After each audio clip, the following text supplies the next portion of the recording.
എന്റെ അറിവിൽ മാക്സിമം 4 കോടിക്കകത്താണ് പുള്ളി പൈസ ഇട്ടു എന്ന് പറയുന്നത്. അതിൽ തന്നെ 1.5 കോടി രൂപ ഞങ്ങൾ മീൻസ് പുള്ളി ഇട്ടത് കൂടാതെ 1.5 കോടി രൂപ ഞങ്ങൾ വാങ്ങിച്ചു കൊടുത്തിട്ടുണ്ട് ആദ്യം ഓവർസീസിന്റെ, പിന്നെ 50 ലക്ഷം 2 കോടി. ആ 2 കോടി പുള്ളി ഇട്ട പൈസയിൽ കൂട്ടുകയാണ്.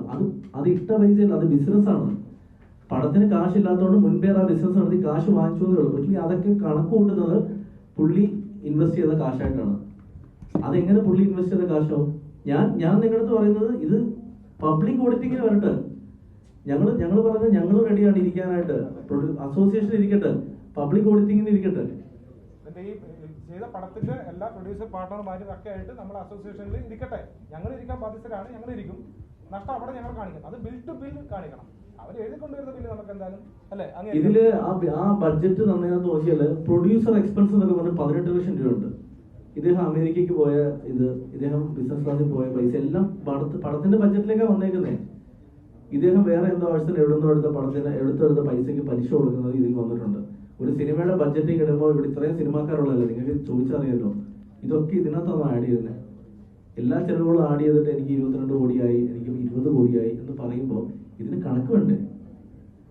കൃത്യമായ കണക്കില്ലാതെ ഏതെങ്കിലും പ്രൊഡ്യൂസേഴ്സ് പടം ചെയ്യുമോ? ഞാനും 5 പടം വേറെ ഏതെങ്കിലും ആളാണ്, അതിൽ 3 പടം ചെയ്ത ഒരേ പ്രൊഡക്ഷൻ കമ്പനിയുടെ കൂടെയാണ്.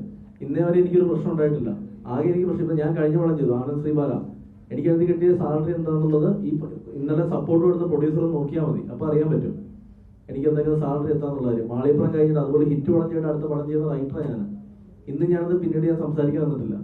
കാരണം അതിന്റെ മറ്റൊരു പ്രൊഡ്യൂസർ ആൻഡോ ചേട്ടൻ, എനിക്ക് എന്റെ ജീവിതത്തിൽ എനിക്ക് ദൈവത്തെ തുല്യം ഞാൻ കാണുന്ന ഒരു പ്രൊഡ്യൂസറാണ്. ഇനി അദ്ദേഹം എന്നെ വിളിച്ച് പറയണം നിനക്ക് പൈസ തരാനില്ല, നീ ഒരു പടം ചെയ്യണം എനിക്ക് വേണ്ടി, നിനക്ക് പൈസ തരാൻ പറ്റത്തില്ല എന്ന് പറഞ്ഞാൽ ഞാൻ അദ്ദേഹത്തിന് ഒരു പടം ചെയ്ത് കൊടുക്കും. അതെന്റെ കമ്മിറ്റ്മെന്റാണ്. ആ കമ്മിറ്റ്മെന്റ് എനിക്ക് മറ്റേ പ്രൊഡ്യൂസറോടില്ല. ആ കമ്മിറ്റ്മെന്റ് ഇല്ലാത്തതിന്റെ പുറത്താണ് എന്റെ അടുത്ത് ദേഷ്യവും. കാരണം ഞാൻ ഒരു വേദിയിൽ അദ്ദേഹത്തിന്റെ പേര് പറയാറില്ല. ഞാൻ ഏത് വേദിയിൽ പോയാലും മാളിയപ്പുറത്തെ സംസാരിക്കുമ്പോൾ ആൻഡോ ചേട്ടൻ എന്നൊരു പേര് മാത്രമേ ഞാൻ പറയാറുള്ളൂ. അതിന്റെ പ്രശ്നമുണ്ട് എന്നോട്. കാരണം അദ്ദേഹം ഉണ്ടാക്കിയ പടമാണത്. പിന്നെ വൈൻഡപ്പ് ചെയ്യാം, നിങ്ങൾ ഒരു കാര്യം പറഞ്ഞ് വൈൻഡപ്പ് ചെയ്യാം. ഞങ്ങൾ ഈ ടോക്ക് ഈ പ്രസ് മീറ്റോട് ഇവിടെ നിർത്തുകയാണ്. ഇതിൽ ഒരു മീഡിയക്ക് ഞങ്ങൾ ഇനി സെപ്പറേറ്റ് ബൈറ്റ് തരാനോ ഇന്റർവ്യൂ തരാനോ ഒന്നും നിൽക്കുന്നില്ല. കാരണം പറയാനുള്ള എല്ലാം ഇവിടെ പറയാനുള്ളത്. ഇനി ഇത് നിയമപരമെങ്കിൽ നിയമപരമായിട്ട്, ഇനി അതെല്ലാം സംഘടനാപരമായിട്ടാണ് സംസാരിച്ച് ചർച്ച ചെയ്ത് തീർക്കുന്നെങ്കിൽ അങ്ങനെ. പക്ഷെ ഇന്ന് ഈ പ്രസ് മീറ്റിന് ശേഷം ഞങ്ങൾക്ക് കൃത്യമായിട്ട് അറിയാം ഇതിന് ഇനി അഗ്നിസ്റ്റാർട്ട് PR വരും. അതിനെ ചെറുക്കാനുള്ള ഫിനാൻഷ്യൽ സപ്പോർട്ടൊന്നും ഞങ്ങൾക്കില്ല. പൈസ ഇറങ്ങി PR ചെയ്യാനൊന്നും ഞങ്ങളില്ല. ഇനി എന്ത് വന്നാലും ധൈര്യത്തോടെ നേരിടാന്ന് മാത്രമേ ഉള്ളൂ. ജനങ്ങൾ ഇതൊക്കെ ഞങ്ങൾ പറഞ്ഞത് കേട്ടു. ഇനി ജനങ്ങൾ തന്നെ ഒന്ന് ചിന്തിച്ചാൽ മതി. ഒരു സിനിമ ചെയ്യുമ്പോൾ അതിന് ഇത്രയും പൈസ ഞങ്ങൾ മാറ്റുക അല്ലെങ്കിൽ പൈസ കൂട്ടിക്കൊണ്ടുപോകുക എന്നൊക്കെ പറഞ്ഞാൽ ഇദ്ദേഹത്തിന്റെ കൂടെ പ്രൊഡക്ഷൻ ആളുകളില്ലായിരുന്നു, ഇദ്ദേഹം വെച്ചേക്കുന്ന ജോലിക്കാരും ഇല്ലേ. അപ്പൊ അവരെ കൂടെ ചോദ്യം ചെയ്യട്ടെ, സംഘടന ചോദ്യം ചെയ്യട്ടെ. ഇത് അതാണ് ആദ്യം അന്വേഷിക്കേണ്ടത്. ഈ സിനിമകൾ ചെയ്യുമ്പോൾ ഇതിന്റെ പുറകിൽ വന്നേക്കുന്ന ഫണ്ടിങ് ഇടുന്നത് ഇദ്ദേഹത്തിന്റെ ഹിസ്റ്ററി കൂടെ നോക്കണം, അതുകൂടെ നോക്കണം. അതായത് യൂട്യൂബിൽ ചെന്ന് നോക്കി അറിയാം ഇദ്ദേഹത്തിനെതിരെ ED ഒരു സംഭവമുണ്ട്. ഓസ്ട്രേലിയൻ മലയാളി 6 കോടി ഇദ്ദേഹം പറ്റിച്ചു എന്ന് പറഞ്ഞിട്ടൊരു കേസ് നടക്കുന്നുണ്ട്. അതിന്റെ വീഡിയോ സോഷ്യൽ മീഡിയയിലുണ്ട്. ED അന്വേഷണം വേറെ നടക്കുന്നുണ്ട്. അപ്പൊ ആലോചിച്ചോളൂ, ഇതൊക്കെ ഞങ്ങൾ അറിയുന്നത് ഇതിന് ശേഷമാണ്. ആ സമയത്ത് പലരും ഞങ്ങളോട് ചോദിച്ചു അദ്ദേഹം ഇതിനോട് എങ്ങനെ പടം ചെയ്തെന്ന് ചോദിച്ചു. ഞങ്ങൾ പടം ചെയ്ത സമയത്ത് കുഴപ്പമില്ലായിരുന്നു, പടം ചെയ്ത് കഴിഞ്ഞതിന് ശേഷമാണ് ഈ പ്രശ്നങ്ങൾ മുഴുവൻ തുടങ്ങുന്നത്. അപ്പൊ ഇദ്ദേഹത്തിന്റെ മനസ്സിൽ എനിക്ക് തോന്നുന്നു ഇദ്ദേഹം ചിന്തിച്ചു വെച്ചത് ഈ പടം ഒരു 100 കോടി കിട്ടും, 100 കോടി കിട്ടുന്നതോടെ എന്റെ പ്രശ്നമൊക്കെ മാറും എന്ന് കരുതിയ ഒരാൾക്ക് അത്രയും വരാതിരുന്നപ്പോൾ അല്ല അദ്ദേഹത്തിന് പൈസ കിട്ടാതെ പോയ സമയത്തുണ്ടായ പ്രശ്നത്തിലാവും ഇതൊക്കെ പറയുന്നത്. പക്ഷെ അത് അദ്ദേഹത്തിന് മുന്നേ അദ്ദേഹം ചെയ്തു വെച്ചേക്കുന്ന കുറെ പ്രശ്നങ്ങളും ബിസിനസ്സിൽ നിന്ന് നഷ്ടങ്ങളാണ്. ഇതെല്ലാം എങ്ങനെ ഞങ്ങൾക്ക് തീർക്കാൻ പറ്റും? അതിൽ ടൈൽസ് കമ്പനിക്കാരെ കുറ്റം പറയുന്നുണ്ട് ആ വീഡിയോ അല്ല. ടൈൽസ് ബിസിനസ് ചെയ്ത ആരെയോ പറയുന്നുണ്ട്. പുള്ളി ചെയ്ത എല്ലാം പരാജയമാണ്, എല്ലാവരും ചതിയന്മാർ. അതായത് ഏതൊരു പടത്തിൽ പറയുന്ന പോലെ 41 സ്വാമിമാർ 40 പേര് എന്നെ മിസ്സായെന്ന് പറയുമ്പോൾ എനിക്ക് മനസ്സിലാവുന്ന ആ ഒരാളുടെ പ്രശ്നമാണോ ബാക്കിയുള്ളവരുടെ പ്രശ്നമാണോ അറിയില്ല. അദ്ദേഹത്തിന് പടം ചെയ്ത് എല്ലാവരും കുറ്റക്കാരാണ്.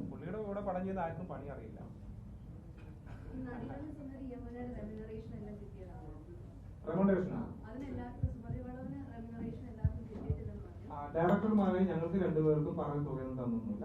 ബാക്കി എല്ലാവരുടെയും സെറ്റിൽമെന്റ് എനിക്ക് കുറച്ച് കൂടുതലൊക്കെ കൊടുത്തിട്ടുണ്ടോ എന്നതൊക്കെ എല്ലാവർക്കും പൈസയൊക്കെ സെറ്റിൽമെന്റ് അതൊക്കെ കറക്റ്റാണ്. അവിടെയൊക്കെ പൈസ കൊടുത്തു. പക്ഷെ ഡയറക്ടർ എന്ന നിലയിൽ ഡയറക്ടർ എന്ന നിലയിൽ എനിക്ക് എന്റെ കോ ഡയറക്ടറിനും പറഞ്ഞ തുക തന്നില്ല. ഞങ്ങളത് 10 ലക്ഷം രൂപക്ക് എന്താണ് ഞങ്ങൾ 2 പേർക്ക് 5-5 രൂപയാണ് പറഞ്ഞത്. അതിനകത്ത് എന്തോ 2 രൂപ അടുത്തെന്തോ തന്നുള്ളൂ, ബാക്കി പൈസ തന്നില്ല. പിന്നെ ഈ പറഞ്ഞ പ്രീ പ്രൊഡക്ഷന്റെ സമയത്തും പോസ്റ്റ് പ്രൊഡക്ഷന്റെ സമയത്തും നമ്മുടെ അക്കൗണ്ട് ത്രൂ വഴിയാണ് ഞങ്ങളുടെ ചെലവിന്റെ പൈസ തന്നിട്ടുള്ളത്. അതൊക്കെ നോക്കിക്കഴിഞ്ഞാൽ അപ്പോൾ പറയും ഫുൾ കംപ്ലീറ്റ് പൈസ ആയിട്ടുണ്ടെന്ന് വേണമെന്ന് പറയാം. അതൊക്കെ തന്നിട്ട് ഞങ്ങളുടെ പ്രീ പ്രൊഡക്ഷൻ സമയത്തല്ല കൃത്യമായിട്ട് അതിന്റെ കണക്ക് സ്റ്റേറ്റ്മെന്റ് എടുത്ത് കഴിഞ്ഞാൽ നമുക്ക് കിട്ടും. പ്രീ പ്രൊഡക്ഷൻ സമയത്ത് മാസം ഇടുന്ന ഫണ്ടുകൾ മറ്റൊക്കെ നോക്കിയാൽ നമുക്ക് ഒരു കാര്യം പറയണ്ട. ഇനി ഒരു കാര്യം കൂടെ അറിയിക്കാനുണ്ട്. ഇന്ന് ഈ പ്രസ് മീറ്റ് ഇത് 1 മണിക്ക് നടത്തുമെന്നുള്ളത് ഞങ്ങൾ ഇന്നലെ വൈകുന്നേരം നിങ്ങളെയൊക്കെ അറിയിച്ചിരുന്നു. എല്ലായിടത്തേക്കും പോയി. രാത്രി 8 മണിക്ക് ഞങ്ങളുടെ കൂടെ വർക്ക് ചെയ്ത ഒരാൾക്ക് മുരളിച്ചേട്ടൻ കോൾ ചെയ്തു, നാളെ ഈ പ്രസ് മീറ്റ് നടത്തിയാൽ ഞാൻ ആത്മഹത്യ ചെയ്യുമെന്ന് പറഞ്ഞു. അതായത് അദ്ദേഹം കുറെ കാര്യങ്ങൾ പറയുന്നു, ഞങ്ങൾ അതിന് കൗണ്ടർ പറഞ്ഞാൽ ആത്മഹത്യ എന്ന് പറയുന്നു.